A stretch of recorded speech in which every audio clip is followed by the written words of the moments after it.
Good everything. Good America. everything. Sweet, sweet Yes. America. Good everything. Mhm. That's not where he started, is it? Did you No, catch it? no. Ray Wow. Charles started with the second verse. Oh, beautiful, for heroes proved in liberating strife, for more than God their country loved, and mercy. The lyric is freedom. He said mercy more than life. America, America, may God thy gold divine. Then he went, and then in this, and then he went to the second verse, which is the first verse in the song, and he said, "Now here's what they teach us singing in school. Oh, beautiful. Nobody called Ray Charles. He said, I'm starting with our humanity. Who are we to each other? What are our ways of knowing? Mercy more than life. Ray Charles, very suddenly, he lost the lyric. I mean, he's an elder. He lost the lyric for a minute. He started to say purple, and then he caught himself in that first. But y'all, when y'all watch that, I was there that day. When y'all watch that, he sang the second verse first. That's in Philadelphia. It's down the street at the National Constitution Center, across from where they tried to wreck the president's house a couple of weeks ago. Very subtle. You know what I was thinking at first, that we won't see anything like this for the 250th celebration, and perhaps this country doesn't deserve this. And that's what I was thinking when I saw Ray Charles. I'm like, there won't be a Ray Charles to usher us in, sing us in, to set the ground posts around what this should be. And perhaps this country in this current state doesn't deserve that. But now that you added that, I don't know if there's anyone who would even think that deeply about how to shape a song to send a message today. Yeah, I imagine there are, but they might overthink it because you don't. It's subtle. You don't need to put all the. I mean, God bless Kate. I know y'all love Kendrick Lamar. I'm not against him, but all the red, white, and blue, and Uncle Sam. Okay, I mean, but you know what? Every generation. This is the cultural meaning making category in our Africana studies framework. Every generation reflects itself in its cultural meaning makers. Ray Charles came from a different time, And as we I know. was gonna say, this is a generation that doesn't read. This is a generation that has been inundated with Inundated. images and has their stolen focus, and it's so you have to be a little heavy-handed. I know you're seeing it in the classroom. I missed it. Every I day. missed I missed the subtlety.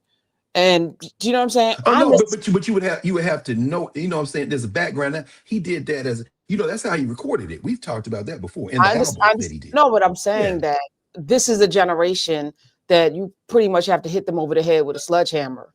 Oh yeah, To that's your true. point, to your point, Lord, you got to throw the kitchen sink at them, and they still may be like, "So what are you why saying why you hitting me exactly?" with a Yeah, sink? Right? Why you yeah, hitting me with right, a sink? Why I right. gotta learn all that? I saw. Did you see Ti? I guess they've been talking about it. Ti talking with Cameron Newton about how school is really about control and you don't need to go. And I understand his point in terms of the socialization, the socializing dimension of school, and I agree with that. But he didn't have the Schooling, command. the schooling. He Yeah, didn't have, exactly. The no, he schooling, right, right. didn't. And he's getting dragged for filth on social media. And I'm like, well, don't drag him for filth. Although I understand I understand what I think could be his point, but I don't know that he understands his point. And and then Cameron Newton, who's sitting there, who of course didn't go to college. Wait, oh yeah, right. But the point is that it's like, even if you just went to play football, the whole point is that I don't know how we recover what you just identified. The Yeah. illiteracy. No. I'm sorry. It's moved from illiteracy to illiteracy. Illiteracy, and when I was working for the school district here, 26 years ago, I gave a presentation to all the principals in the school district, and I called it Hip Hope.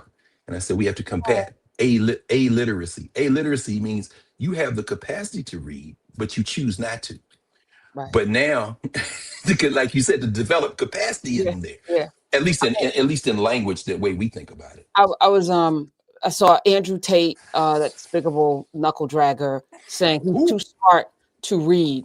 He said he was too smart. Reading's boring and I need action and my brain works at a fast pace and I sitting and reading pages. And, of course I can read, but I'm too smart. And I said, oh, wow. Oh, wow. Oh, wow. This That's is funny. interesting. This is a strange time. But, even to your point, what we're doing, and I wanted to be like, this generation. Roderick Marr and I were talking about video games yesterday. And, Mhm. I grew up in an era where you lost and then you had to get better because you couldn't get infinite lives. There was no cheat code. There was no book to go in and press up, down, across 3 times and get 100 lives. If you lost, you have to start all over until you mastered it. So he's playing a video game that he said is frustrating the hell out of him, but he will not be defeated. And I like something about that. But this generation has all of the cheat codes. But in having the cheat codes, they've added something in them, and it's gonna be hard to get back, but it can happen. And I only know because now we're reading out loud with people, and people who may not have ever read a book from cover to cover, which several people in Nubia had not done. It's motivating them to do it, having done it in community now. And we're starting on Sunday with Dr. Black with Sula. And The it's Sula. Yeah.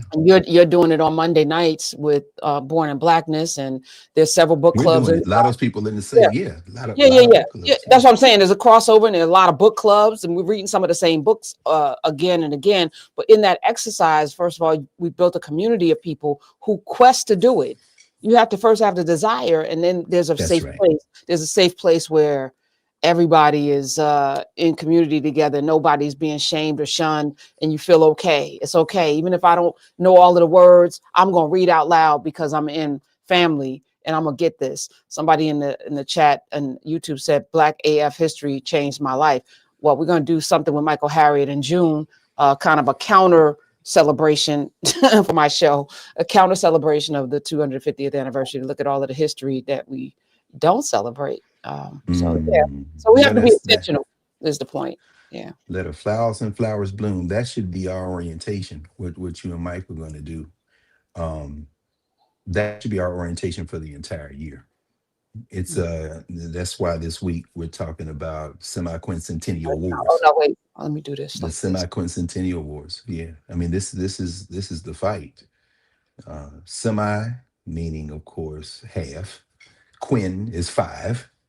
Centennial is 100. So what is half of 500? 250. So as this criminal enterprise, no, I'm not going to say that. It isn't the entire criminal enterprise. It's the dying white nationalists who have seized control of the federal legislature as they prepare um, to celebrate themselves. This is the semi-quincentennial, and they are semi-quincentennial wars. I'm sitting in a place that I'm grateful to say I'm in my adopted hometown, Philly, again. Here for the Blackprint 20. Still, still we teach, still we rise. Blackprint 20. This is the conference that's taking place yesterday and today, and that's why we're going so early today. And thank you, Pryor, for accommodating me. I know you be up, but I appreciate you doing this so that we can get this in and keep our rhythm going. 309 and counting. Well, I gotta be over at Boys Latin High School here in Philly to give the opening remarks at 9. And so when we finish here, I'll go there. But what the way we're open is beautiful because you're right. Every generation has the responsibility to make its way in this reality we call life. And in this semi-quincentennial of this criminal enterprise, I think that everyone's not going to do it. Most people won't do it, but we have the responsibility, those of us who are clear about this, to not resist as much as to declare. This is a governance conversation, I, I just want not a reaction. I want to ask you a really silly question, just because Hmm. sometimes you look at a word and your brain is like, "What the hell is that?" The first time you saw,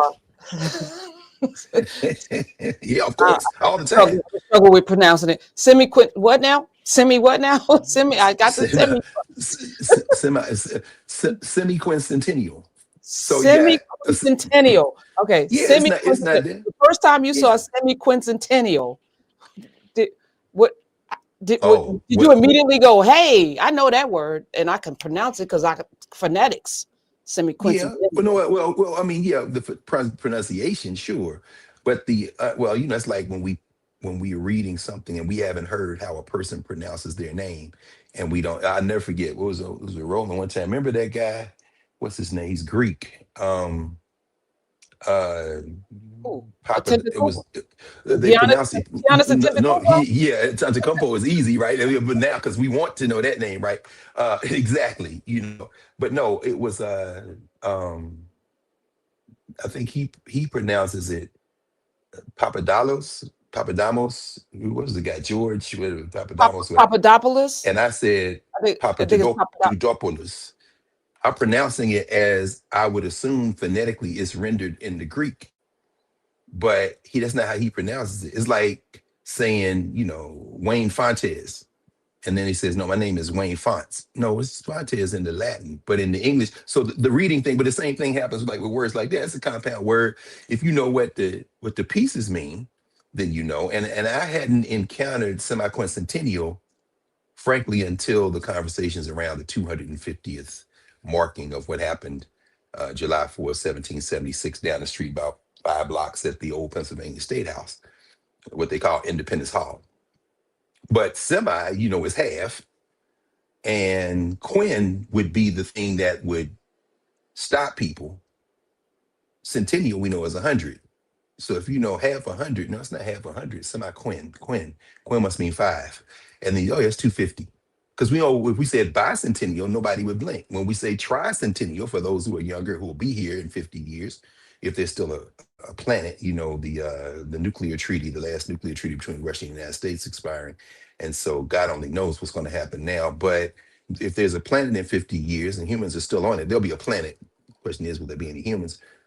It'll be the tricentennial. Well, maybe if there's the United States. I don't know if it's going to make it another 50 years. But, so we get centennial, we get bicentennial, we get tricentennial. So then there's also the other route to try to figure it out, which is the context clues, which doesn't give, of course, the complete breakdown of the word, but then you basically use what you know to, I think, teachers and curriculum development call it ladder. You're going to ladder to what you don't know. You got to step up. So, semi-quincentennial. It must mean 250, but now I got to get to it. Semi Quinn, is it? But that's the guess based on it, what we might also call it educated guess. But the first time I saw it, no, I knew what it was, but that's because I'm an old man. I've been reading a long time. Now, people who can sit for hours and read, people who can sit for hours and play video games have the same equipment and are engaged in the same practice in a different application of their abilities. So people say, oh man, I've been playing this video game for 2 hours. I didn't even realize it. Okay, now sit down and read that book. Damn, ain't no pictures and I'm gonna go back and play the video game. Somebody reading a book, man, I'm gonna sit and read this book for 2 hours. Let's go play this video game. No, let me go back and read the book. Why? Because the brain has been wired then to react in different ways. I don't play video games. Um, I grew up like you did. The games we played, like you say, we knew we had mastered something back in the early 80s, 1980, 81, when Pac-Man came out, then Miss Pac-Man. We go up to Bob Bell's store up there on 12th Avenue in South Nashville, and you spent all your money trying to master Miss Pac-Man, but then you got to the point where you could put a quarter in and play all day because now you've mastered, like, what you're gonna get ate up, but then as the video games warped into this kind of virtual reality stuff, I stay away from all of that stuff because that would then rewire my brain. So when I'm sitting down trying to parse through some language, I would find myself losing focus, and I'll be damned. Yeah, I'll be damned, literally. I think we all would. But at any rate, yeah, it's you know up here for this. I'm always grateful to be here. And I wanted us to start there because, like I said, I was there on July 4th, 2003. when the National Constitution Center here in Philadelphia mm, was dedicated. And you're right, you won't see that scene in Washington, Bozo and his racist crew.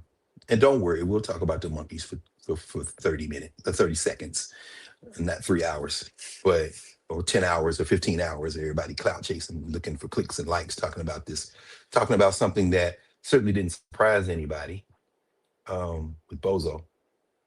Isn't it interesting? He claimed it, and then the race, even his white nationalist friends was like, bro, you're not going too far. And so he sent Lying Levitt out to throw an intern under the bus.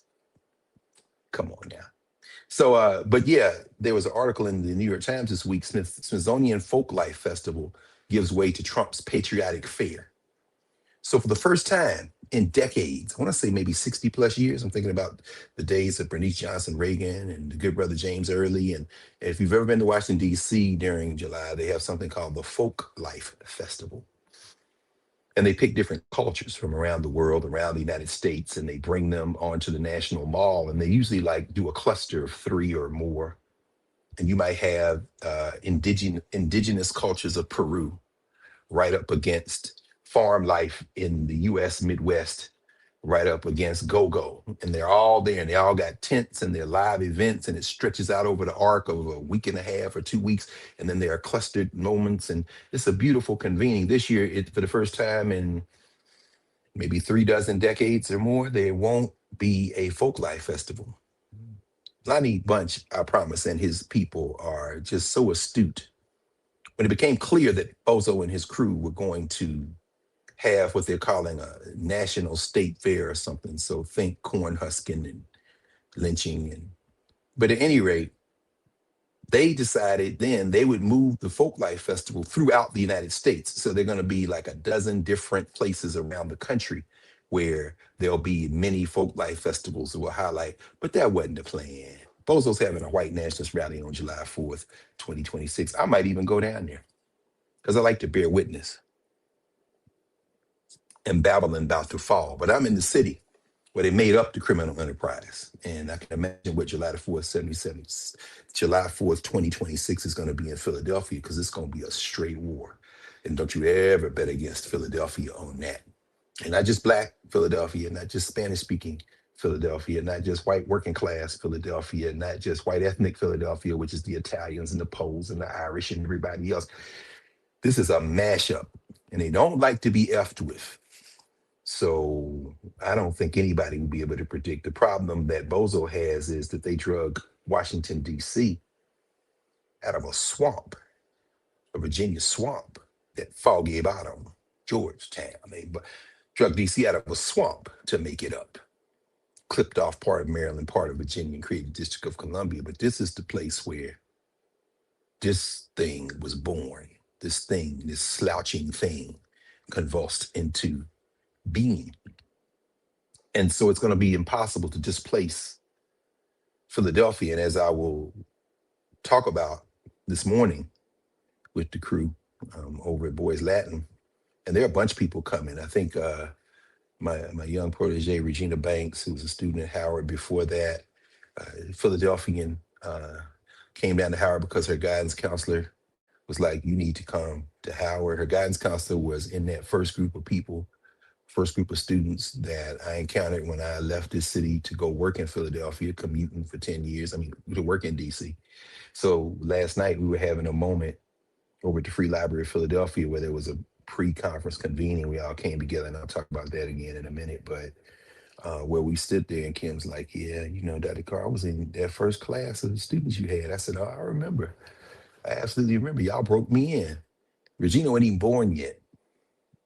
And so after she graduated, she came back, and she's in high school working. And then she encounters this young teenage girl who then, she, introduces to Howard, and then she comes down, and then she graduates. She's going back. She's actually going to be studying now with Kamika Royal, the good sister Kamika, Dr. Royal, down at Morgan State University.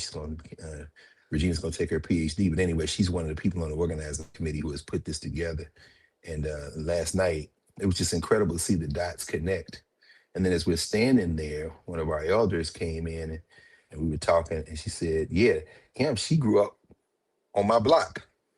She tells me all the time. She said, "You gave me a book when I was a little girl, and I'll never forget." And she said, "I couldn't even remember that because I've given away so many books over the years." And I said, "Now that really completes the circle. The elder gives a book to a little girl who grows up to go to Howard. They were the ones breaking me in when I was coming from Philadelphia. That little girl comes back to the city she grew up in and starts teaching in the school. She gets another little girl who wasn't even born when she started coming to Howard, brings her to convince her to come to Howard. That little girl, I have her as a student. She comes back here, and now she's at the core of this work of this generation that's taking this curriculum work to the next level. Let me tell you something, Bozo. On the best day of your worthless life, you and your little lying crew, your little murderous friends like the Runt Rooster, the DEI Peacock, killed another two people in the Eastern Pacific um, this week. On the best day of your worthless lives, you won't measure up to the fingernails of anybody I've just mentioned. So I'm looking forward to coming over there. And Regina said there's several hundred, a couple of hundred people, I think she said, not three. But I don't know who's showing up today. But I know they're coming from all over. Some of my students are coming up from Howard for this, actually. I got a chance to spend some time last night with the good brother LeGarrette King.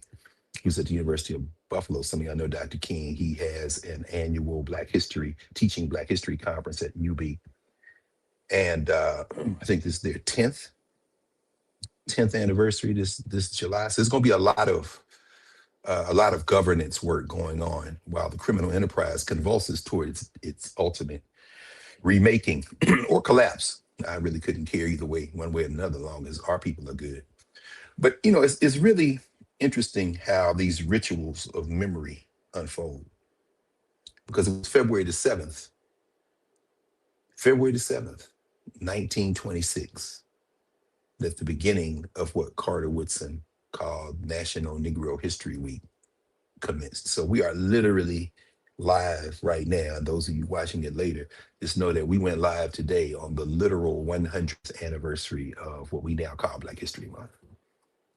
There are no accidents. Next week, the 14th, we will fold in the life and times of the brother who is the reason why February was selected, the second week of February was selected. And that, of course, is the man who said that his mother did not have the exact date that he was born on that plantation on the eastern shore of Maryland, but she said she would forever call him her Valentine. And so on the so-called Valentine's Day, the 14th, next Saturday, we will evoke the spirit and use a little bit of a lens coming from the birthday of Fred Douglass. And the reason that we will do that is because in 1897, February 14th, 1897, the good sister Mary Church Terrell and her comrades in the segregated schools, the colored schools of Washington, D.C., lobbied and advocated for, and on the 14th of February, 1897, had students and teachers take Douglass Day as a day of celebration of Fred Douglass. So this week, Carter Woodson, the 7th of February, 1926. Next week, the 14th of February, 1897, Mary Church Terrell. And it is Mary Church Terrell who, because they were all in Washington, D.C., Woodson as well, who injects a direct inspiration and instruction that results in Carter Woodson taking that governance conversation and creating the way of knowing and creating the ritual of movement and memory called Negro History Week. So, you got Black women and Black men right there together. So what we started with Ray Charles from 2003, 23 years ago, every year that this criminal enterprise would convene here in Philadelphia on the 4th of July to to honor itself, they would have something called, they would give something called the Liberty Medal. And every year I was in Philadelphia in July, and I usually was here every year, certainly after we started Philadelphia Freedom Schools. I lived in Philadelphia from 92 until I moved to DC in the early 2010s, but I still go back and forth, but I just lived here for almost 20, well, no, yeah, almost 20 years. And so But every year I was in July, we would be doing freedom schools. So I wouldn't be traveling. If I was, it was, on the weekends or something. So I would be here on July 4th. And so every year I was in Philadelphia, which is almost every year. I would go down to Independence Hall and watch them do this because most of those years it was a black mayor. They always had a black choir. I'd stick a copy of Fred Douglass's "What to the Slave is the Fourth of July" in my bag and reread it as I stood there and watched these Negroes sing and preen. And then they give a medal, a Liberty Medal, hanging over the neck of a number of famous people. I remember the year that Francis Crick and James Watson, the DNA guys, got the Liberty Medal. That was in the year 2000. And I'll never forget what they said from the podium. Said, when you're exercising, your body suffers at first, but then it begins feeling good. Then it feels better, and it just encourages you. You get that runner's high, you get the exercise, you get the endorphins, and they say this. That is the body telling you that this effort you're giving is keeping us alive, is making our life better. He said, so too is the case for intellectual work, for study. Whatever you do over and over again that nourishes you, that feeds you, you will respond. So when you're reading great literature, when you are listening to great music, when you're really engaged in processing great cultural meaning making, it is feeding your spirit. It is feeding your soul. If you want to know why people are so damn violent, go look at the thing they're feeding themselves with in terms of cultural meaning making, and you'll find your clue. It's anti-life. So the things that inspire you, to make you think, to make you move, so too intellectually. I'll never forget Crick and Watson getting the Liberty Medal in the year 2000. Now we come forward 3 years, and by then they had built something called the National Constitution Center. And that's what you saw there at the beginning of our short journey today. There were a number of justices of the Supreme Court who were present for that dedication. So you have Independence Hall, then you've got the yard in front of Independence Hall now where they have the Liberty Bell Pavilion, and beyond that they have the President's House, the footprint for the first headquarters of the President of the United States, the first house of the President of the United States, which was George Washington John Adams. By the time you get to Jefferson and then Madison, they've now drugged that little diamond out of, now fractured diamond out of the swamp in Virginia. And they have a place, the White House.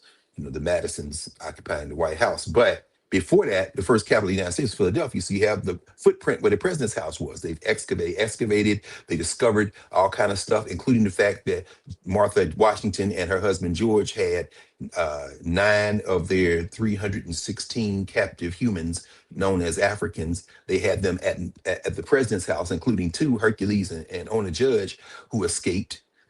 And so that's where the battle started. This discovery was made around 2002. So my good brother, Michael Cord, who maybe I'll get sent, maybe Mike will flow through today. I saw a lot of people I hadn't seen in many years last night. Got another assignment from the elders on the Kwanzaa committee. Shout out to my elder, Maisha Ngoza, who has been 10 toes down for Kwanzaa since its inception almost.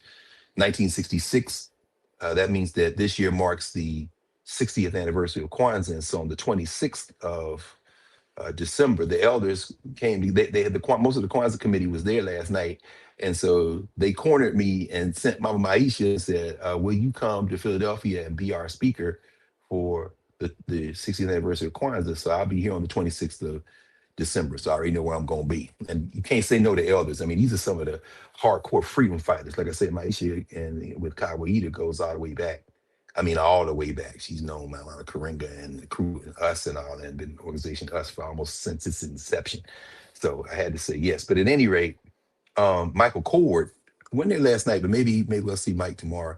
Mike's a lawyer. I mean, today. Mike's a lawyer. He is the founder and one of the organizers of the Avenging the Ancestors Coalition. And in 2002, they found the evidence, the direct evidence of the captives who had been there. The protest started.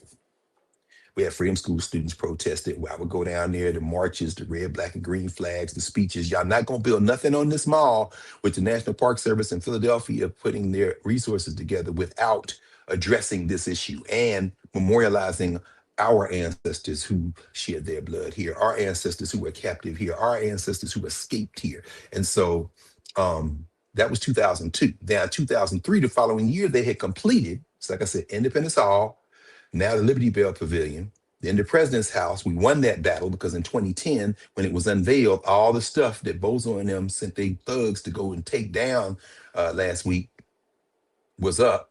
And then you cross Market Street, and now you have the National Constitution Center, the Welcome Center, this huge place that you saw Ray Charles playing his piano in front of. That's the National Constitution Center. That's where Barack Obama gave his famous um, Toward a More Perfect Union speech. I was standing outside the day he gave that speech. I was standing outside the National Constitution Center and watching them put buses of children in to go listen to this speech. That was the speech where he took a swipe at our brother, our elder, Reverend Dr. Jeremiah Wright, if y'all remember that. But it happened right there. And so the reason we wanted to start with that clip of Ray Charles playing at the dedication, July 4th, 2003, is because they had a big black uh, um, curtain over the top and a wooden frame, this tall wooden frame, almost 20 feet tall wooden frame that had the curtain hanging from it. And so the person who received the Liberty Medal on July 4th, 2003, at the dedication of the National Constitution Center was the orator of the day. Wasn't Tony Scalia, wasn't Thomas, and I think it was Ginsburg there. I think she wasn't. A number of these justices were there. They didn't speak. Wasn't Arlen Specter or Rick Santorum. Whatever happened to Rick Santorum? It wasn't John Street, the mayor of Philadelphia. Wasn't all these people from around the country on July the 4th for the dedication of the National Constitution Center. It was a woman named Sandra Day O'Connor. Justice O'Connor gave the oratory for the day, and she received the Liberty Medal. And when it came time to unveil the National Constitution Center, they gave her this beautiful braided rope and said, pull on the rope, and the curtain, which covered the Constitution Center on a wooden frame that was like about 20 feet tall. They tell me it was 650 pounds. That the curtain was hung on would drop down, and you'd see behind it the gleaming National Constitution Center. There would be a gasp, and everybody say, ah, and then applause. Well, there was a gasp, and I saw this with my own eyes. Y'all go to C-SPAN where we played that clip from, you'll see it yourself. She pulled on the rope, nothing happened. She pulled it again a little harder, and then she yanked it, and the whole wooden frame rocked like this. You got half the Supreme Court sitting on stage, the United States Senate, and a packed audience. If that thing had fallen back or forth, like, did anybody, how did y'all? Now, you can't hear me because obviously there are thousands of people there. I'm not sitting in the seats. I'm on Market Street behind the seats. So if you look at this on C-SPAN, you'll see that everybody's sitting there. Them people are VIPs. But anybody who wanted to, them days is long gone. They'd have barriers everywhere. So it might as well have been sitting there because it's the seats, then the sidewalk, and we stand on the sidewalk, and then the street. And there are people in the yard back there, but I got there early. I always go to these rituals early just in case I want to see. So what you can't hear is me laughing. Semi-quincentennial wars. The whole point is I don't care. My people were trafficked, and you've never even tried to pretend that you were going to try to do anything other than to keep your foot on my neck. But what you won't understand is that your foot was never on my neck completely. And since we got out from under that captivity foot on the neck, we've been fighting y'all ever since, and we're going to win. So February 7th, 1926, National Negro History Week was first observed. This week, we frame what we call now the Blackest History Month, because every day of every week of every month is Black History Day, Black History Week, Black History Month. And as we've talked about many times, you can go back and look, Carter Woodson said that February is a short period of time when we should acknowledge, celebrate, take account of what we've learned the rest of the year. That is the direct, from the founder, from the conceiver, the direct purpose of Black History Month. So we call it Blackest History Month. I like that. And so when I said, it's Blackest History Month, because all the months are Black History Month. And this is just the blackest because it gets all the other months dumped into it to look. But we are now at the 250th anniversary of the beginning of this criminal enterprise in terms of the Declaration of Independence. You could talk about the Federal Constitution, 1787. You could talk about any number of other dates. The rematch with the British, 1814. I mean, you could talk about that, but in terms of the actual Declaration of Independence, which gave the foundation for what would become the criminal enterprise called United States of America, then yes, 1776 is okay. Sometimes the numbers are arbitrary, but we're looking at this not as celebration, but as continuation of the struggle. semi-quincentennial wars. That's what we're doing. These conflicts recur because, and it's interesting because there were a number of awardees last night. I want to show you all the awardees. These are the awardees at the Blackprint convening last night, the awards banquet at the Free Library of Philadelphia, the Fannie Lou Hamer Award, the good sister Zaya Ridgway. Zaya is probably in here now because she's faithful Nubian in here, a master teacher, just remarkable. And the Francis Ellen Watkins Harper Award, Lynette Brown Edwards, the first Black woman to lead the Philadelphia School District's Division of Arts and Culture. Just a beautiful spirit. And she gave some very stern remarks last night. The Octavius Catto Award. I figured I'd go give my talk today and hang out with everybody today in one of my Community College of Philadelphia Octavius Catto hoodies. So for the scholarship program there at CCP, stopped by, of course, the Catto statue on the way from the train station here yesterday. But my man Gabe Bryant, who is a culture warrior, just a beautiful, beautiful brother, hero. He received that last night. The Caroline LeCount Award. If you don't know Caroline LeCount, she is the partner of Octavius Catto. He is the partner of Catherine LeCount, and she was a major figure, human rights leader in the 19th century, protester. You start talking about people saying, I mean, riding those segregated streetcars. Catherine LeCount. Y'all should look her up. LeCount is a very forceful figure. Dr. Elia Bradley, one that she was the principal that Mary McLeod Bethune. She does embody the spirit in so many ways of Miss Bethune, who I imagine Miss Bethune was, who we know her to be from her the speeches that she left, the speeches meaning the words, the language. And she announced last night that yesterday was her last day as principal of Mary McLeod Bethune School because she's taken over a new thrust. The Harlem Children's Zone is expanding, and here in Philadelphia, there's going to be a formation here, an educational formation as an extension of the Harlem Children's Zone. As I was joking last night, I said Philly gonna be the center and New York gonna be the periphery. I know how y'all get down here, and so to Sister Shane and all the rest of the folks in New York who are now going to have a Philadelphia outpost, Dr. Bradley's going to be leading that. And then finally, the Carter Godwin Woodson Award was given to the good sister Diane Turner. Dr. Diane Turner is the curator at the Charles Bloxham Collection. So you know that speaks to my heart. Bloxham was like a father to me, and in many ways to her too. And he entrusted her with the leadership after he retired. And so she got the Carter Godwin Woodson Award. And our brother Ishmael Jimenez, he and his partner were there. His wife, Israel Jimenez, directs African American Studies for the School District of Philadelphia. Good brother, just a cultural warrior, and just in many ways the center for this convening, the Blackprint 20 convening. 20 years since we wrote the curriculum framework for the mandatory African American history course here in Philadelphia. It's been 20 years. It's 20 years this year that the School Reform Commission approved after a 40-year fight. So you're talking about basically 60 years, over half a century. I guess it would be 50 years, it would be a semi-centennial. But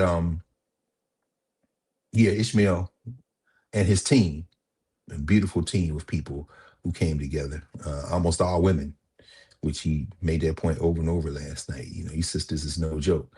Well, during the remarks, one of the awardees said that, fear and love can't live in the same place. Here's something Dick Gregory used to always say, Baba Dick Gregory. Well, here's another bulletin here in this semi-quincentennial, this criminal enterprise. Guess what else can't live in the same place? White supremacy and our common humanity. So, Bo, Zo, B to the is Zo. I almost feel bad talking about Bozo now because he's clearly lost whatever last couple of marbles were rattling around in his orange skull. That performance at the National Prayer Breakfast just shows you that these white supremacists don't care. You can be stone cold crazy. He's going to show up naked at one of these conferences and they ain't going to say a word because it don't matter. And I love it because that reveals to those who are not clear that it doesn't matter. And then we get down. Let's get down. Get down, girl. Go on, get down. And so in that work that we're doing, we are clear that this moment we are in is a celebration, but it's also a struggle. Because if fear and love can't live in the same place, white supremacy damn sure can't live in the same place as our common humanity. They simply cannot coexist. It's not possible for them to coexist. So, we're going to connect some things today. All these young people, all these elders, this intergenerational conversation we're going to have today, um, a beautiful convening. I mean, there are a whole bunch of people. After I give my remarks this morning at 9, there's a lot of breakout sessions. People like Aswad Lawrence Islam talking about genealogical research, Jasmine Fluker reclaiming our narratives, Ariel Alford, Deidre Simmons, Kelly Barnes, Dr. Lewis Thomas, Mariana Serrano, talking about lessons from the underground, Black uh, work there, Sammy Reed, raised in Philly. And then there's going to be another round of breakout sessions. A lot of people, Mo Thomas, our brother Akil Parker, who teaches, of course, in the narrative platform, is going to be talking about the hystematics of Black Philly. And Amber Alston, Edwin Perez, talking about Afro-Latinx identity. A lot of work. Calvin Johnson, Invisible Architects of Freedom. Crystalline Thomas Davis, Rooted Wisdom, How Black Teaching Traditions Align with Brain Science and Best Practices. Regina Vaughn on Negro History Week, from there to Black History Month. Kelly Hickey, Culturally Relevant Pedagogy. Joy Weathers. A lot of people. In another round of breakouts after lunch, Renette Brown. My sister, Njamele Anderson, who's been recognized as Teacher of the Year here in Philadelphia, who for many years was the coordinator of our Freedom Schools faculty, whose daughter, Anjere, was there last night. Anjere has been my junior protege, my student since she was a little girl. She and her sister, Sheree, was in middle school. Then she came to Howard, went to Clark Atlanta and Howard, came back here, has been working with the Center for Black Educator Development all these years. And her mother is going to speak. The children have spoken. And she's going to do that. Jermaine Anderson, Jesse Campbell, Ron Miller. Ron Miller has a piece in this morning's Philadelphia Inquirer. Actually, no, it's tomorrow's Philadelphia Inquirer, because they sell the Sunday newspaper on Saturday. Actually, today's Philadelphia Inquirer has this headline: Trump's racist post sports. I'm sorry. Trump's racist post about Obama is deleted. Sure, it is. It lives on in his heart. And then here's a group of people. These young people. These are mostly white, non-black students. Let's say non-black. They were down there. Schools lead protest of removal of President's House exhibits. These students actually came from Soulberry School in Bucks County, not even Philly, and the Friends Select School, the Quaker school here in Center City. I was by there yesterday, and they read the biographies of the enslaved whose names have been etched on the wall. So they did a protest. This is in today's paper. Tomorrow's paper, the opinion page, this is the opinion section of the Sunday Philadelphia Inquirer. I went and got the papers this morning. I'm going to get the papers. Still we rise. Black history is U.S. history. Okay, I understand why you got to say that. Like, this is an interesting, it's like a Carter G. Woodson AI riff, or maybe artistic imagining. I'm not sure. I don't know that Woodson ever looked like that, but I don't know if that is Woodson. But I mean, the art's great. The artists, you got all these people doing columns. A man, Solomon Jones, writer, radio personality here in Philly. WURD, Machiko Quinones, Democracy Engineered in the Black Metropolis on Philadelphia. Y'all know Du Bois did the Philadelphia Negro here. Professor Anthea Butler from Penn, African American Faith Communities, Lasting Historic Impact. Harold Jackson, Despite Trump's Disdain, Black History Month Matters. This is where it's getting down. Philly's not playing. This is my man, it's Sharif. There's our friend Sharif El-Mekki. Sharif got a piece of the paper tomorrow. Preserving Black history must start in the classroom. That's right, brother. Go ahead, Sharif. But I brought up, and then finally in this section is Sarah Lomax, broadcaster and institution builder. Get it? Black media is our most potent weapon and sacred sanctuary. And I know you agree with that, Prof. All these years institution building. But I brought it up because Ron Miller, who he's presenting at the conference today, Ron has a piece, How Black History Month Endured. Ron is, you've seen me hold this book up before. He published it a couple of years ago. We're at the Black Educator Conference, and he's writing about that here. So, we're at war. Some people wouldn't call it that. And that's fine. I respect that. I call it what it is because that is what it is. So Ron's presenting today, teaching history through a Black resistance filter. Keziah Ridgway, as I mentioned before, master teacher, won the award last night, the Fandu Hamer Award. From the Fields to Freedom Schools, Charlotte Fort and Grimke, the Gullah Geechee and Black education. If you remember, of course, Sarah Fort and Grimke is one of the people who went south in 1861 and 1862 to South Carolina and encountered those Africans on the Sea Islands. And she actually, Fortin is the one, Grimke is the one who, one of the Africans there said, you know, we used to work for the cash, for the lash, now we work for the cash. I said, why y'all calling us freedmen? Yeah, I got a name. So it's going to be interesting to hear Angela Crawford. Vani Brazais is going to speak. Jubilee School students are coming. I'm looking forward to that because the brother who organized them is the head of a Black storytellers formation. In fact, this is them right here. I was with them last night. Black boys making noise. This is them, the storytelling troupe. You got the Akan symbols there, the Adinkra, the Sankofa there. Very important. Then another set of breakout sessions. My sister, Stephanie Joy Tisdale, of course, the Blueprint, 19th Century Black Education in Philadelphia. Desir Holland, Sharice Smith, Karen Williams, Sundiata Salam Bey is speaking, James Campbell, Joel Wilson, Adaya Aliyah Rashid, and Nia Omar are speaking. Then another set after a breakout round. They're going to have another breakout ski out of Padmore. My man, Baba Norman Bayard. We go all the way back to the early 90s when he was at Temple and we were Temple together, becoming the community's medicine, the importance of personal development for excellent teaching. Darian Hayden, TJ Dean, Matthew Mills, Adam Sanchez, dealing with the March on Washington. Dr. Washner, Anton Stoneman, Jay Tuff, Andrea Jackson, and Carol Lee Bryant, teaching Black history through primary resources. Jennifer Howard, and then Tawana Jones. And then we're going to have a student performance, and the good brother, as I mentioned before, LeGarrette King, is going to close us out. So I'm opening, LeGarrette's closing, and in between dozens of people doing this work, and then all these hundreds of people coming to grapple with this issue. This is intellectual warfare, and we don't lose, okay? In this place where the criminal enterprise was conceived, not New York, not Washington, D.C., not L.A., didn't have an L.A. like that. The Spanish was over there anyway, not Atlanta, no, Philadelphia.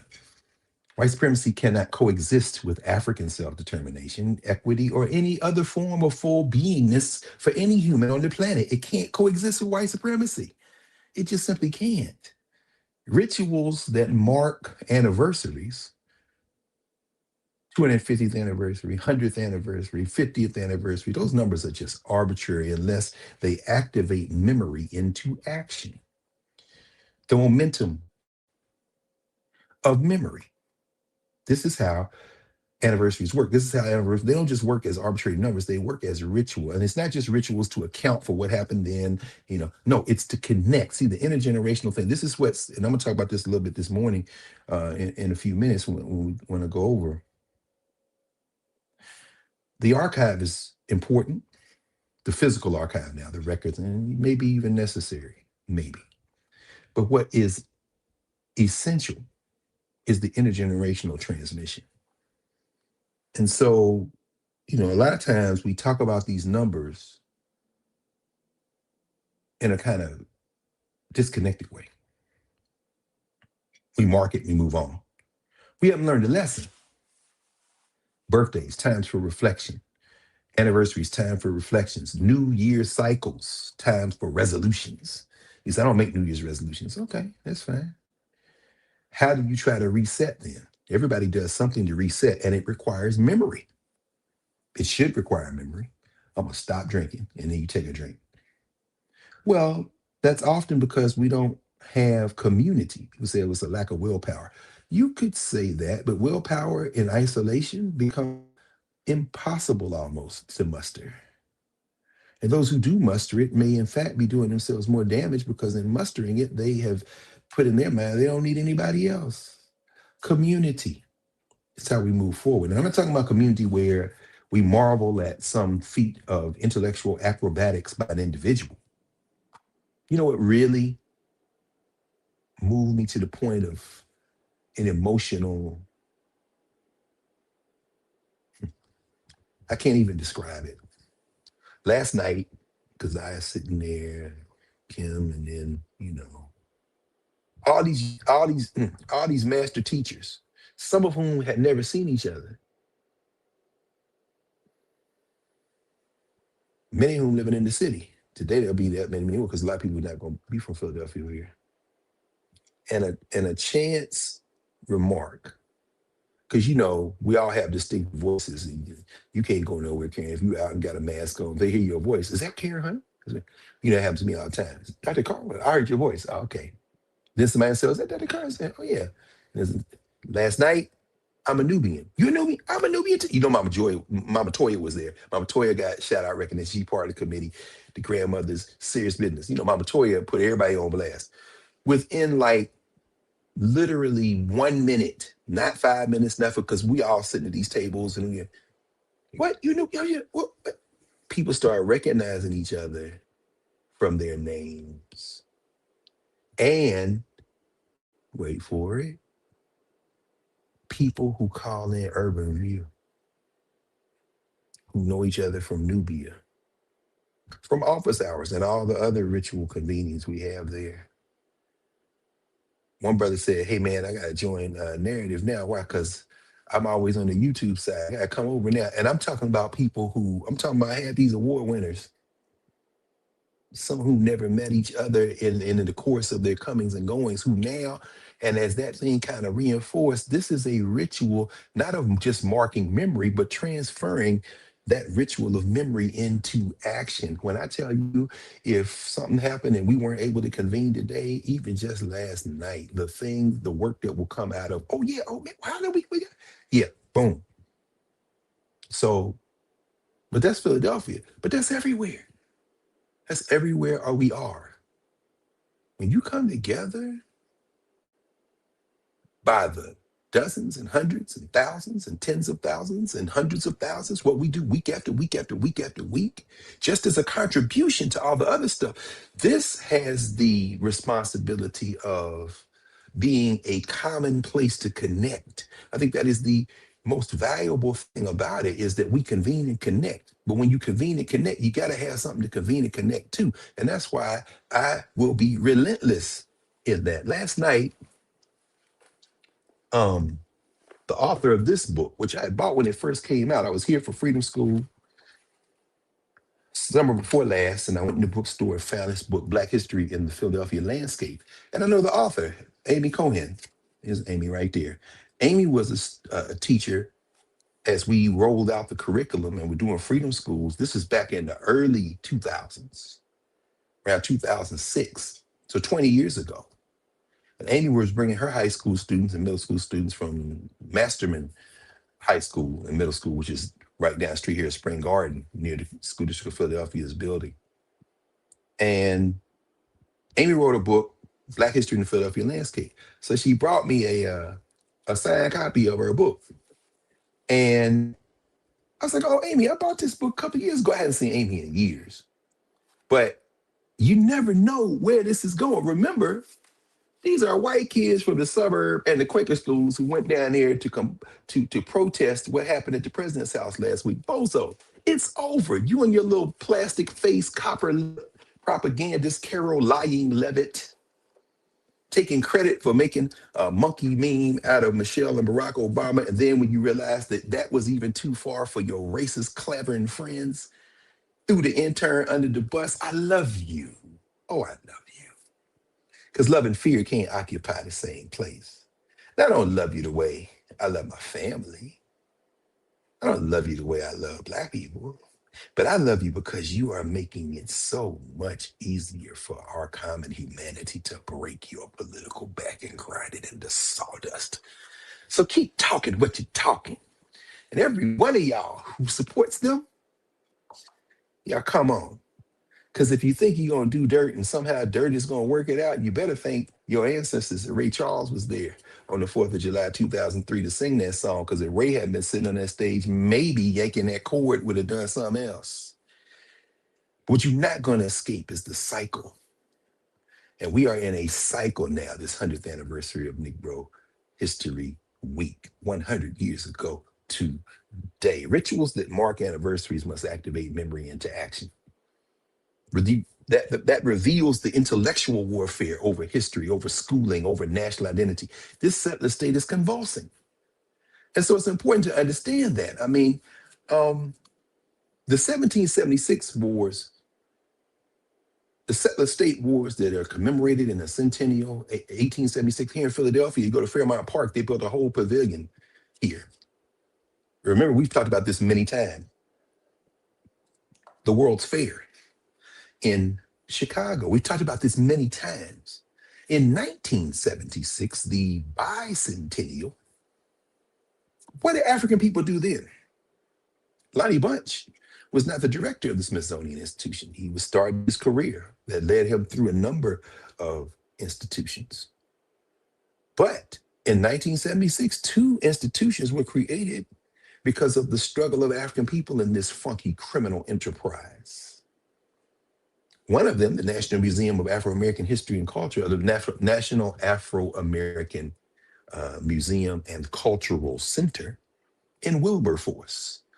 We've come from there several times, and inshallah, as the Muslims would say, we'll come back from there again this coming summer when we go out for Martin Delaney with Baba Kwaku Larry Crow and Mama Labisi. By the way, Kwaku Larry Crow on the 28th of this month is going to be at the Dayton Public Library. It's free. It's being sponsored by the good sister, Dr. Juliana Richardson, and the History Makers. He's going to be giving a public lecture. I wish I could be there. I got to be here. Not here. I got to be in D.C. No, not D.C. I got to be in Atlanta. Lord have mercy. In Atlanta on the 28th for the Malcolm X Grassroots Coalition movement, not coalition, the Malcolm X Grassroots movement. They're having their major convening, their anniversary convening, and I'm blessed to be able to participate with them in Atlanta on the 28th. On the 27th, I will be in D.C. because Sankofa, and everyone's invited. Go to Sankofa Video and Books and get you a ticket. We're all going to be at the Lincoln Theater on the 27th of this month. Sankofa is expanding. They're building out. They got all kind of plans, and this is their major fundraiser to kind of put a floor under it. So Dr. Jessica Whitaker, my man, Johanse Macbella, Dick Gregory's youngest son, they're helping with the committee. Heidi and Shriek have agreed to be in the middle of it, the Garimas, and so they'll be back from Berlin where they are premiering the 10-hour, 5-part history of the Italian-Ethiopian War. It's been received at the Berlin Film Festival, one of the biggest film festivals in the world. They'll be back from Germany by then. So the 27th, y'all come hang out with us at Lincoln Theater there on U Street. It's going to be black as hell. Johanse's sister, in fact, Ayana Gregory, is one of the performers who's just a brilliant cultural meaning maker. But at any rate, yeah, Malcolm X Grassroots Movement. I'll say more about we got a little bit of time. That and Sankofa, but go look at those things. But we will be Larry. That's the reason I can't be in Dayton. I'm mad because if it was the 28th and I didn't have to be in Atlanta, I would be in Dayton, sitting right up at Larry and BC's face. And so if y'all around in Dayton, Ohio, y'all should go see that on the 28th. But I mention it because, of course, it is through Larry and BC that we're able, and the Midwest region of the Association for the Study of Classical African Civilizations and the Kemetic Institute of Chicago, which reminds me, next week, the Jacob Carruthers Conference is taking place in Chicago. It's virtual. So you can go to the ASCAC Midwest region to see that. And a bunch of us are presenting. So Jacob Carruthers, because his birthday weekend is the second weekend in February. And so KI is doing the Jacob Carruthers Conference. I've forgotten how many years it's been. It's been a number of years because he made transition in 2004. So it might be 22 years, 21 years of the Carruthers Conference. But at any rate, I bring all that up in the context to say that, so because of the Midwest folk, ASCAC, Kemetic Institute, Larry kind of suggested this, Anderson Thompson, we've been going to the National Afro-American Museum and Cultural Center now for many years. And in 1976, that museum opened as the first National Afro-American Museum. There are many museums, the DuSable in Chicago, the Charles Wright in Detroit. You got a number of museums, but that one was the National Museum. And you know what spurred Black people into action to force it down the throats of this country? It was the bicentennial. Oh, I'm looking forward to this year. Bozo, you're the perfect president for a moment like this, because when we break your political back, perhaps we end this once and for all, because white supremacy and black liberation can't live in the same place. In this city, another museum rose. One of the most racist figures in the history of Philadelphia and in this country, a man named Frank Rizzo. And Regina said that some of the elders who were teenagers in 1967, as the Vietnam War raged, and Edison High School here in the city of Philadelphia gave more soldiers who died to Vietnam than any high school in the country.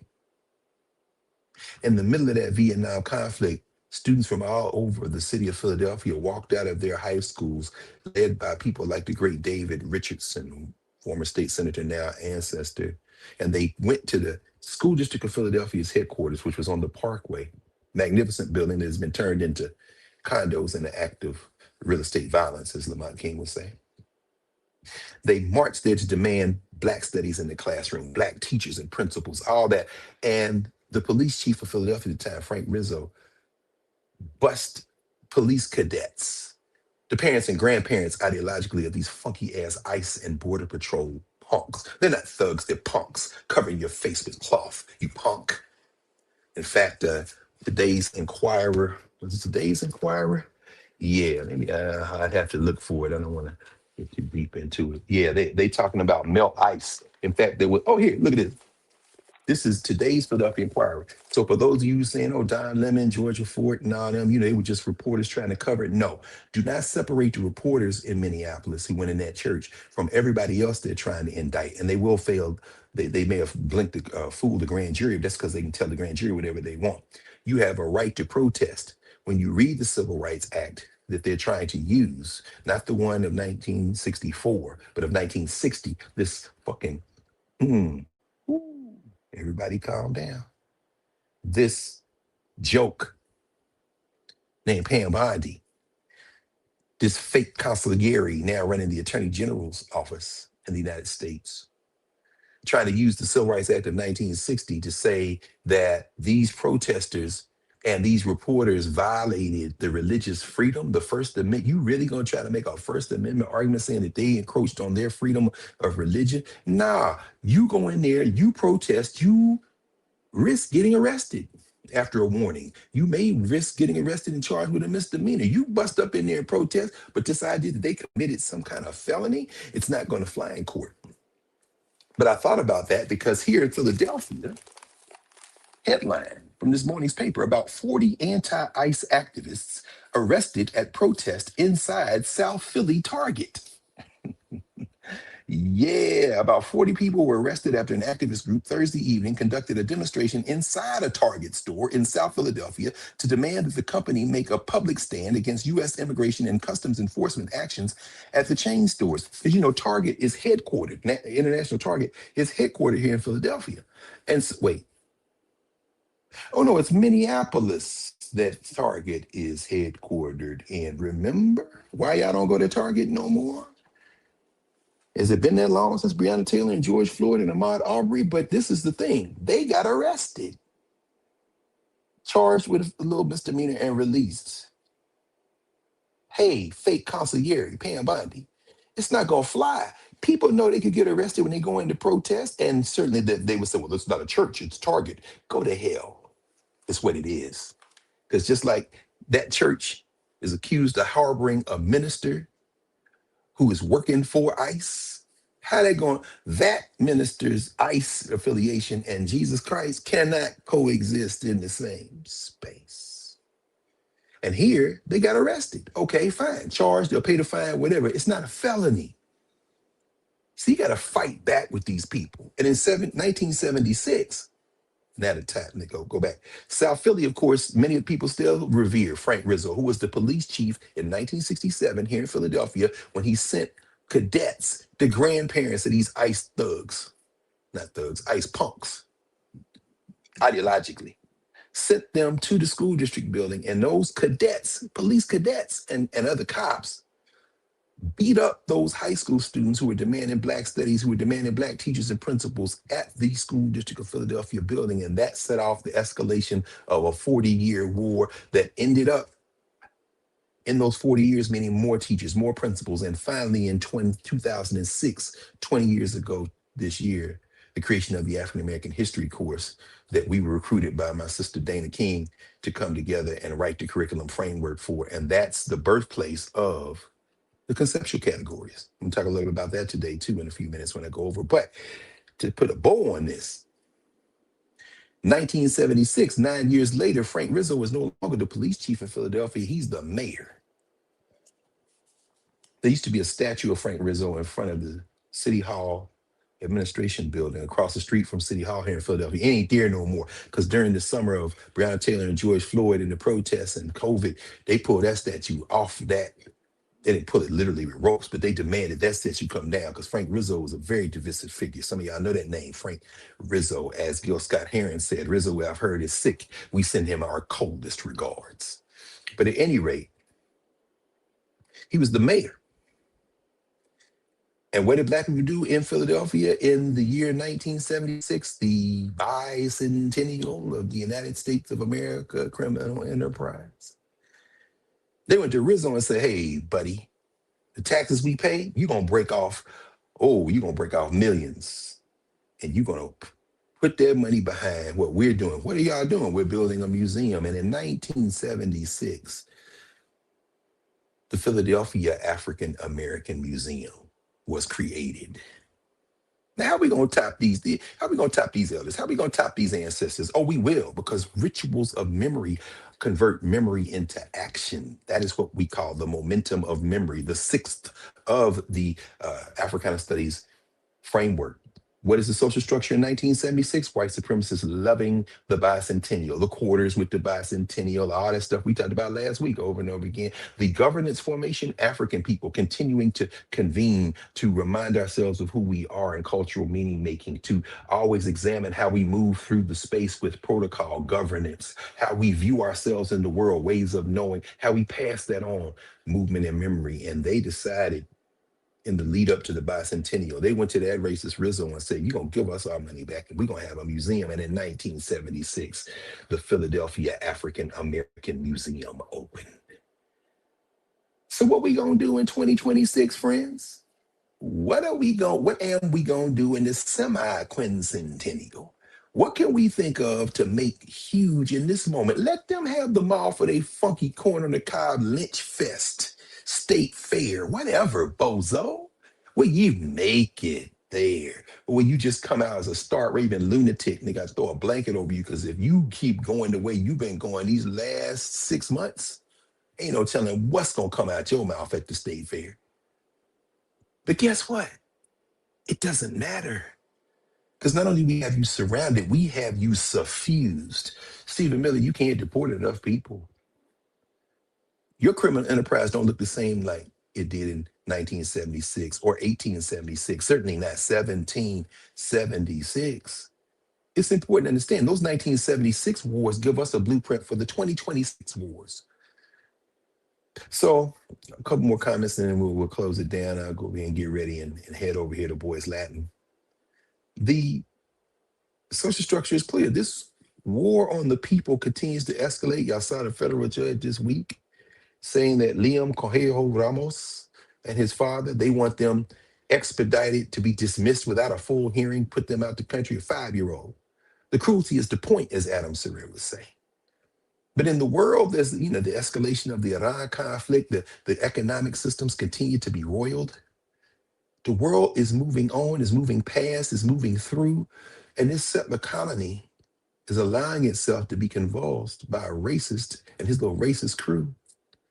Have you noticed that little nasty piece of work, Russell Vogt, hasn't been in the news much because he's still scurrying and burrowing his way through your information and trying to figure out how to let people go. Now they demanded an enhanced capacity to fire people this week. But Bozo is stone cold crazy. You gonna shake down Chuck Schumer? Chuck Schumer ain't got the power to name Penn Center or name the train station in New York, and you can't name John Foster Dulles against yourself, although the CIA might not be. In fact, there was an article in today's New York Times that I noticed. Look at this. John Foster Dulles, CIA, Alan Dulles, these State Department CIA brothers. Look at what the CIA did this week. CIA World Fact Book abruptly ends publication after 6 decades. The CIA's World Fact Book, a repository of facts of nations from Afghanistan to Zimbabwe that for 6 decades provided detailed figures on births and death rates and major exports, relied upon first by government agents and eventually researchers, educators, journalists, and more, was shuttered without warning on Wednesday. See that nasty piece of work, Russell Vogt. Don't think of him as a policy wonk. Think about what he is, a damn religious fascist. These are theocrats, you see, not bureaucrats, theocrats. They're on a religious war, but they don't have the numbers, they don't have the muscle, and they don't have the mind. We can break their political backs. It is our obligation to do so. But right now, we're looking at this week, they're continuing that escalation of that problem, the escalation of that conflict. But we can beat them. In fact, beating them should be easy because the resistance is rising, and it ain't just black, as I said, what these students have showed y'all. But there's an axiom here. What is the axiom? What is the starting point that we should all be coming from? We hold these truths to be self-evident. Right down the street, they said that ish. We hold these truths to be self-evident, that all men are created equal, that all people are created equal. No, they said men. So that's not the axiom. The axiom should be, we hold these truths to be self-evident. That's our way of knowing that everything that lives deserves to live. But there's a corollary to that axiom. What's the corollary? The lives of African people and the lives of human beings generally, and the lives of living things generally, are irreconcilable with inequitable, unequal social structures. For Africans, this means that white supremacist social structures cannot occupy the same place. Full stop. As we're reading Born in Blackness, and y'all know the assignment, on Monday night, we'll be doing Born in Blackness, Part 1, chapters 4, 5, and 6. Last week we did 1, 2, 3. Week before that, introduction, front matter, back matter. So front matter, back matter 1 week. Last week, chapters 1, 2, 3. Excellent conversation, robust, very important. This week, chapters 4, 5, and 6, and we'll finish part 1. Then we'll move to part 2. It's been excellent. We're getting this momentum in, thousands of people coming in. It's a beautiful thing to have that conversation, to do that. And so in that process, though, what we are learning is that it's complicated. We look at Mansa Musa for his great wealth, but understand, as we talked about on Monday night, Musa going over to Cairo and then Mecca missed by only a couple of decades the introduction of firearm technology into that region. And the people in Mali, those West Africans, were excellent at iron smelting and iron production and iron working. Imagine if they had missed, had they hadn't missed and been introduced to those firearms and that gunpowder. Howard is like, yeah, the story might be different. We might not be sitting here having no conversation in English. In fact, the world might be sending aid packages to Western Eurasia, which just collapsed on itself 300 years ago. Just imagine if a standing army had met the Dutch and the French and the Portuguese and the English on the shores of the Atlantic and blown those boats out the water. Hey, if you think about it. But Mansa Musa is rendered often as a figure because of the great wealth. But what Howard also talks about is he brought captives across that Sahel. And so the image then that's projected first in East Africa and then ultimately through the region to the so-called capitals of Europe, as Howard writes, is that there's not only an inexhaustible supply of that gold metal, there's an inexhaustible supply of human beings. It's very complicated. So when you're engaged in a process that results in oppression, you realize that that thing cannot long stand because people are simply not going to be oppressed. And so this is one of the values of us doing this collective intellectual work. We deepen our understanding of then and now. It's very important to understand. So for those who will take the time to look into these conversations we've been having now over 309 sessions and counting,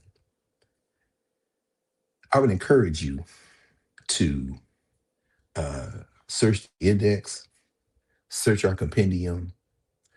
We've talked about Philadelphia many times. I was going back through looking at it over the last couple of days, as early as session 26, which was titled God, Politics, and Your Questions Answered, when we started going into let's have some live conversation.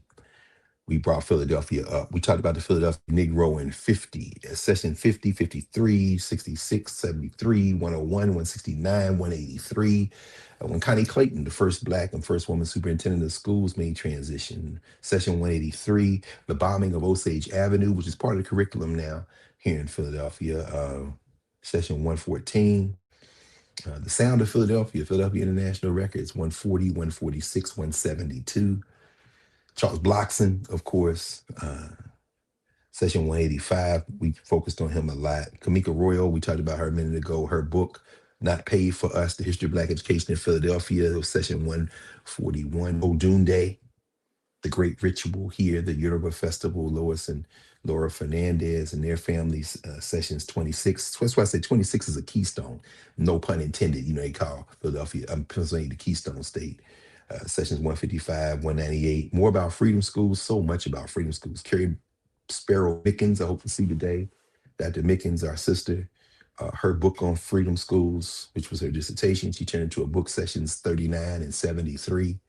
And then Philadelphia Freedom Schools is all over. I was looking just at a few sessions: 53, 109, 134, 138, 141, 224, 229, and on and on. And then the curriculum that we'll be talking about today, the lessons in Africana Studies, sessions 152 and 153. And there is the occasion when I'll write an academic article and other writing as well. But I did write an article on how all this stuff connects. It was published year before last in a journal called Freedom. It's readily available. I think they're making copies for everybody here at the conference today, which kind of connects all this stuff, because ultimately that curriculum framework that we use, the conceptual categories that we use, was born right here in Philadelphia in this work, the convergence of school district work, freedom school work, the larger struggle, including the struggle for the president's house, all of that work, the African-centered schools, Imani and Imhotep and Kepra, all those schools who inherited the momentum of African-centered schools from schools like Harambe Institute, the great John Skeef, and Ivy Leaf Institute here in Philadelphia, all those things. And uh, these have counterparts throughout the United States and other places as well. So thinking about this in terms of, finally, as I kind of begin to wind this up, ways of knowing. In some ways, the physical archive can be counterposed against the people. Academics too often are accountants of empire versus the people as living memory. My man Anderson Thompson used to call it death watch studies. You see Black people take ass whippings and then you count it up and write a book about it, write an article about it. Or you look at the triumphs of African people and you publish a book on the enumerated triumphs, and then you retreat back to whatever institution that doesn't connect directly to those triumphs for what, an award, for a pat on the head. No, the living memory is about contributing in those rituals of renewal for the continuing governance formation. Who are we to each other? And the difference between the archive and the people is genealogy and lineage, is intergenerational transmission, to just put it right there, what Jacob Carruthers would say. Intergenerational transmission. The memory keeper, the memory transmitters, the memory preservers, the memory transmitters, the conscious, deliberate choice to be a librarian and not just the stuff in the library, to be a transmitter, to be a conduit, to be an intergenerational dialogue. That is what is so very, very important. Memory is bound to action through rituals of remembrance. Y'all saw what happened this week at the Winter Olympics. Shout out to Stella Jean, a Haitian Italian designer who designed the uniforms for the Haitian Winter Olympic team. Yes, they have a Winter Olympic team. Got two skiers who I saw a great profile on. And it's the colors of Haiti, it's the dress of Haiti, and they got a horse there. Toussaint Louverture was supposed to be on the horse, but the Olympics was like, oh yeah, we don't want it to be political. These uniforms aren't political. Let me tell you, white supremacists, something. Every flag in the world is a political statement. When you wear a flag's colors, you telling people what set you're identified with. Putting Toussaint on a horse ain't no overreach, but hey, that's all right. She took Toussaint off the horse, but left the horse. If you know, you know. Movement and memory. Memory is bound to action through rituals of remembrance, including the dress. Anniversaries, birthdays, how other similar dated events reinforce, reinscribe, renew memory into the living now and shape action. You know, I was standing, and this is the last of the story I tell. I was standing at the Octavius Cato statue outside City Hall yesterday afternoon after I come from DC. I just like to stand there sometime and look at it. And I watched people walk past. Most people just walk past, but there was maybe three or four white people who walked, and they looked, and they looked at the base, and it says Octavius Valentine Cato. They don't know. You know, you gotta look at the rest of the exhibit. You know, Catherine LeClount, who helped lead the Charlie Carr boycott. Like I said, his partner, he was in that. He was a champion baseball player in the precursor to the Negro Leagues. I mean, he did a lot. His civil rights activists. Of course, he was slaughtered, murdered on his way to vote by South Philadelphia ruffians after he had locked up the Institute for Colored Youth, where he ran that, what became Shane University. So the story is laid out there in the monument, but just the statue of him standing there looking up with his hands out, it's a beautiful, powerful testament. And we've talked about that too. Go to Compendium, tell you the whole history, the sculptor, how all that happened. So I'm standing there and they looked and okay, that's good. They stopped and looked. And then some black teenagers walked by, you know, black Philadelphians, the speech, the bop, everything, the walk, you know what I mean? Maybe about five or six. They didn't stop. But then one of them turned around, little girl. I say little girl, she's probably about 15, 16 years old, young lady. And there's an orb, a silver metal orb encased by a block, but you can put your hands through the block to touch the orb in front of the statue. So there's the street, the orb on a platform with a ball. Then a few steps beyond that, this huge Octavius Cato statue. And then behind him, there's signage. There's a artist rendition of the streetcars, and then there's panels talking about his whole life. And it's beautiful. And LeCount and the rest of his people of the time, Philadelphia, late 19th century. And this young lady said, wait a minute. And she took her hands and rubbed her hands all over the ball, which has like 15th Amendment, birth dates, this kind of thing. Then a couple of the other young people came back and did the same thing. And then they just went on walking past, going down toward Market Street.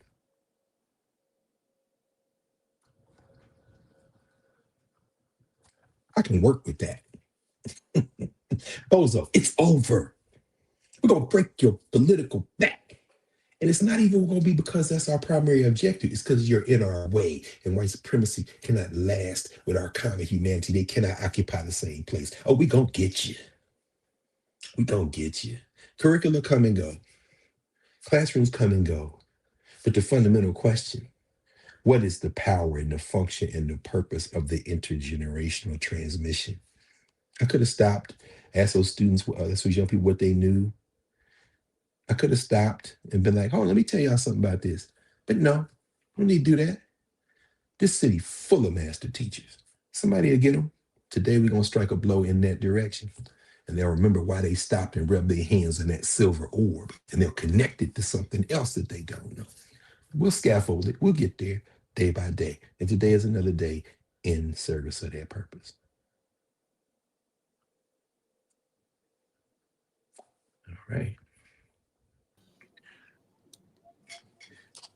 All right. So tell everyone I said hello. You know I will. They've all look. I got so many people telling me to greet you. I'm telling it was unbelievable. No, actually, let me stop saying. I'm gonna stop saying unbelievable. Yeah, yeah. They all either serious or knew and didn't know each other. Because I tell you, So let me say this is divine order.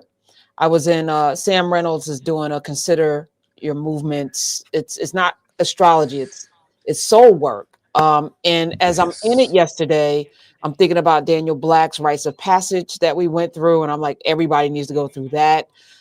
Chelsea Elliott does something with emotions and children with the family. So we've had that. And I was thinking about how everything is connected. But Sam pointed out, because Eljoy did a civics class this week, which was yeah, I was so listening. powerful, so powerful. Yes, And he said, yes, you know that Laree was her landlord at some point. Did you know that? And I was like, I met Laree before I knew she was part of Sunday Civics. So she came into the studio and I was like, and then you, Daniel Black, Sam Reynolds all went to Temple together. I didn't know that y'all knew each other. and brother Shabazz, Professor Shabazz, who Rodney Shabazz, yeah. yeah did a djembe's and chorus class in Nubia as well. Yes. The connection, Jack, and I mean, like everybody. Well, I was listening to the excellent conversation you had with my comrade Dana Williams. On Period. me and Period. Dana, Right. me and Dana, we've been Listen, to Africa, went to Kemet, took our kids to South Africa, did our freshman seminar for a dozen years. That's what we do. In she fact, I came. was with as she was writing that piece, writing that book. I met Charles White, who did Howard University Press, because she called me and said, "I'm meeting Charles White tomorrow in New York." I said, "You ain't say less. I'm on the train. I get to see Charles White." I mean, yeah, Miss Morrison's 80th birthday. That's what we was all together. So she before we went on the air, she was like, "I feel like I know you because I listen every day."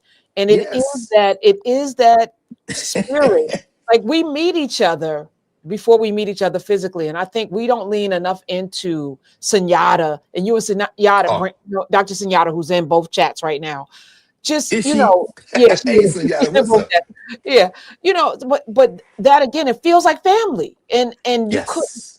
So when we imagine Nubia, I I didn't imagine this. I just wanted us to have a safe place, where people can convene and talk. And I imagine that folk Hmm. would, if I'm gardening, I'm sharing my secrets. If I'm a farmer, I'm doing, like I thought it would be that space. If I'm a prepper, here are the things that I'm doing, and that folk would find their groups and create their groups. And now there are all of these reading communities. People, we read, all of us have read Sky Full of Elephants like 15 times. There's like different book clubs inside that I didn't even know. I said to Marlon, "So y'all just finished Sky Full of Elephants?" And I didn't know, Yeah. and we're doing it, and he's in that one too. And he was like, "Yeah." I said, "You must thought I was like biting off of you or something." He was like, "No, it's all It's no part of biting. We're all however working. people That's right. find themselves in this space, and that is what is beautiful. So when people say they're Nubians, it means something to them. It It means something. means so much. And yes, so much. You don't have to say anything else. It comes with everything you just said and everything else. It's like you don't even have, you can't, it's like, yeah, about, I should have mentioned our brother will be today while we're here. Dan's going to be at in Charlotte. Oh, So that's if right. y'all around Charlotte, North Carolina, yeah, I think 2 o'clock this afternoon, Hickory Wait, hold Grove on. Library. He sent me a whole thing and I completely forgot. I apologize. So That's let all me do right. that. I got you Uh, because he sent it to okay. me. He sent it to Okay. me This too. So you this already, you know how Dan. I'm gonna read it. This Saturday at 2 p.m., Dr. Yeah, Black 2 p.m. will be featured at the University of Louisville, Kentucky, and at Oh wait, no, 6 no, no, p.m. no, no. Well, And no, no, no. I'm that's sorry. At the Hickory Grove. Let me read it again. I apologize. yeah. There you Ignore all go. of that. There you All go. right, 2 p.m. Daniel Black will be at the Hickory Grove Library in Charlotte, North Carolina. Next week on Thursday, February 12th, Dr. Black will be featured at the University of Louisville, Kentucky at 6 p.m. in the Chow, or is it Chaos, or what is it? CHAO? I'm looking at words right Stop now. it. What is it? I think it is child. I think it's. I'm gonna Chow? say Okay. child. Chow, Chaos without an S, Auditorium, which is 2215 South 3rd Street. Everyone's invited. There's no cost. This is a Black History Month event. And so there's Yes. that. Also, I'm going to Yeah. shout out Clay Kane, who's burned down Master's Oh house. yeah. Dr. Black was just saying, I just read this book. Oh my God. And his arrival is coming too. Then they all marry. We are No conditioned to question. like, oh, if somebody else did something that's similar, that no, we all we're bringing our little special magic to whatever the stories are nothing new under the sun. But Clay Kane's number 5 on the New York Times bestsellers list, and that's Oh, is Nubian. he? That's Nubians, Oh and yeah, and yeah. the That's right. publisher did nothing to make that happen. That's Nothing. all us. And, And and so he doesn't have a Heritage Foundation billionaire who bought 1,000 copies to get it on the list. This the people. No question. He so talking so about, oh, when look people, it up, look it up. Nah, yeah, they bought copies. They sitting at the warehouse. This ain't that. no, this is us. So when people say, "Are we going to get there?" Yeah, because we got this. We got this. We That's are the right. Calvary. So thank Yes, you, yes. thank you. I love you. No, thank you. Thank you. I love you too. I will spread your greetings and love and hugs to everybody.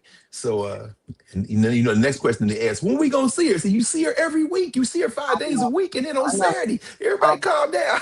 Wait, the one time I dipped out, I came back with something. I was like, well, this is why I'm not out there in them streets. Hello, Y'all breathing? hello, Okay. hello. But No you question. said you didn't have on your mask. I was like, you know what, Dr. Carr, I'm back. I'm back with the mask. So I'm back on it. Yeah, And they yeah. can But y'all go. I got to catch up actually out of Soji and them doing African News Review. They do it every Sunday, and they just celebrated the 100th anniversary, 100th No, the year anniversary of Women in Resistance. I did like 50 women. I did. Wow. So y'all can go look at Soji's YouTube channel. There's so much going on. And like you said, it's all moving in the same direction. We Yeah, got this. We we got got it. this. I Got want it. to Got it. thank you. No, Because thank you. if you hadn't, no, because y'all don't know. Woodson's whole life was about sacrifice. For you to be in a place and to say, I'm not going to be satisfied with just me and the few people around me. I'm going to give everything to make sure that we are good. And you said it all the time. I just want us to be good. Listen, thank you. I want to say that here, the first Saturday of Black History Month, on the 100th anniversary of the literal day when one man did something that Du Bois said. He said, I know of no other single event that did as much as what Woodson did. We come back 100 years and maybe saying the same thing about you. I want to thank you. Oh, You know what I'm saying? Because you just don't know. You know what I'm right. saying? You do what you do and you move on. So I'm just want to thank you in real time. You understand? That's very All right. important to I receive all it. of I us. receive it. I So receive it. I gotta learn to yes, do ma'am. that. I receive it. Thank you. You're welcome. I love Yes, you. ma'am. Yes, All ma'am. right. Love you Let's too. end how we began. Let's Oh yeah, get yeah. back into it. Absolutely, For absolutely, people who missed it. All absolutely. right. Have a Oh, wait great a minute. event. Before you hit it, y'all, when y'all listening, this is Ray Charles in 2003, July 4th, at the unveiling of the National Constitution Center here in Philadelphia. He is singing America the Beautiful, but the first verse of America the Beautiful is the one y'all learned in school, Oh, Beautiful for Spacious Skies. Listen carefully. Ray Charles begins with the second verse, which is much more humane. And the second part of that verse in the written form says, and freedom more than life. I've heard it sung that way by a lot of these patriots. He puts the word mercy in. So now we can play. Now everybody knows what you're listening to in front of this crowd that don't know. All right. All right.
All right.